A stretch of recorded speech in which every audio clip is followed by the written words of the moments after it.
ኩላሊቶ መጎዳቱን የሚነግረው በጣም ዘግይቶ እንደሆነ ያውቃሉ? ብዙዎቻችን ሳናውቀው በየቀኑ ኩላሊታችንን ለከፍተኛ አደጋ የሚያጋልጡ 3 ልማዶችን እናዘወትራለን። የመጀመሪያውና ዋነኛው በቂ ውሃ አለመጠጣት ነው።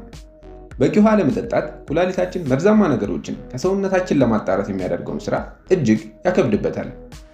በቀን ቢያንስ 8 ብርጭቆ ውሃ መጠጣቱን አይዘንጉ። ሁለተኛው ደግሞ የጨው አጠቃቀማችን ነው። ከመጠን በላይ ጨው መመገብ የደም ግፊትን በመጨመር በኩላሊታችን ውስጥ ያሉትን ጥቃቅን የደም ስሮችን ይጎዳል። ይህ ደግሞ በሂደት ለኩላሊት መድከም ይዳርጋል።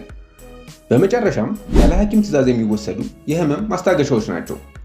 እነዚህን ኪኒኖች አዘውትሮ መውሰድ ለኩላሊቱ ጠላት መሆን ነው።